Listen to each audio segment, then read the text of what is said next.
brave, young cub. Brave Eduardo.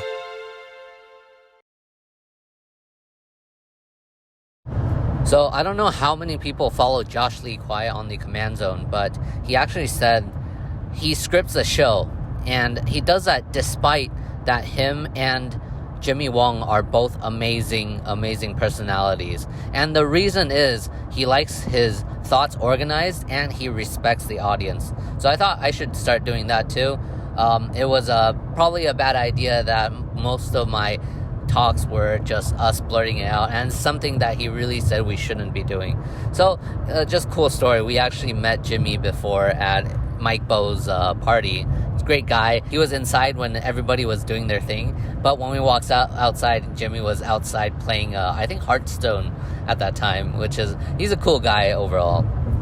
So I'm on the way to see my sister in San Diego. I have everything prepared so I can finish some of the devlog on my way there. So thank you. I appreciate you guys listening to a lot of car ambience on the background. But the drive there is pretty beautiful, especially when I don't have to drive. So that's going to be nice. I'm also going there to bring our very first bottle delivery by hand. Dhruv is already doing that in New York right now, but I will also bring our very first one, so that's going to be exciting, and you guys will definitely see clips of that. So, of course, this week, the biggest thing is the war, and I promised you guys last week, and I did it this week. Hopefully, you guys already saw it in the very beginning. It took me about 34 hours to do the whole thing. It was a very, very grueling but fun experience. There's one day I woke up at 5 a.m. to go to Starbucks just to finish it on time, and it was exciting. The biggest thing is I had to work on animations for the knights, the bowmans, the soldiers, the mortars, and of course the camera work. And the hardest part is definitely the soldier controller. As you guys can see, there are tons of soldiers throughout the whole animation, and I have to disable them at the right time. I also have to control every single one of them by hand, and this is without any new programming. So Dhruv really gave me a lot of good tools for me to do all of this possible. I did a lot of research on what to make something feel like it's a war zone, and of course Lord of the Ring was one of the biggest thing I watched.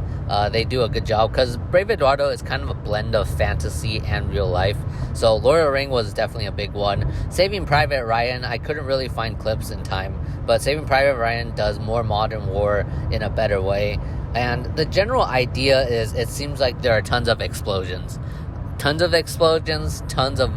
fog, tons of dust, and that makes a place feel very war zone. And of course, you definitely have to have burning stuff and lighting things on black smoke, and that definitely builds up to a warlike scenario.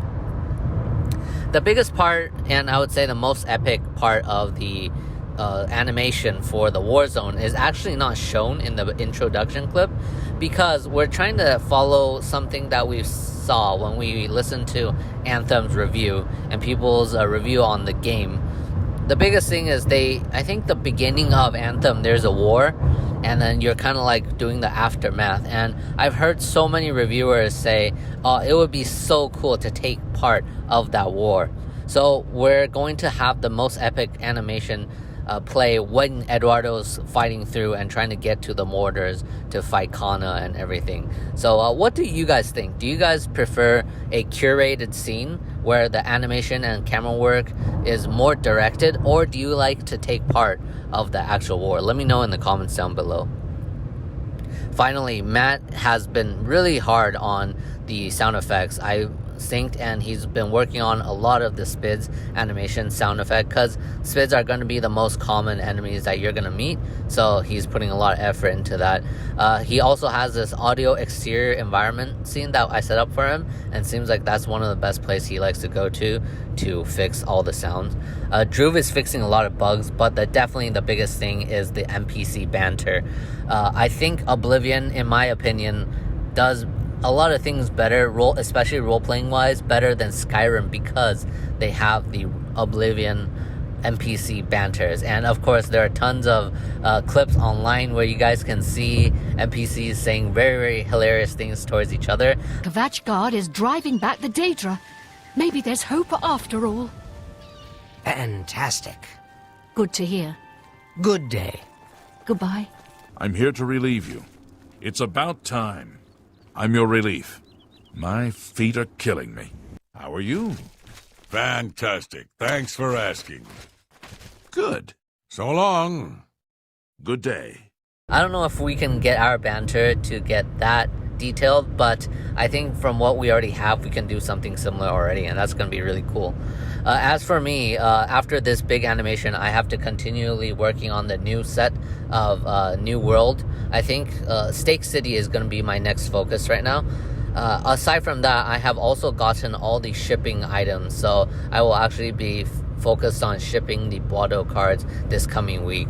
So I want to say there's going to be a little bit less Brave Eduardo for the next update, but for episode 6 or week 6 of 24, I think we've done quite a lot. And of course, this is a much more scripted and organized thought episode. So let me know if you guys prefer something like this more. It's less, I would say, personal and less improvised, but I think it's more organized. So let me know, and I'll see you guys next week.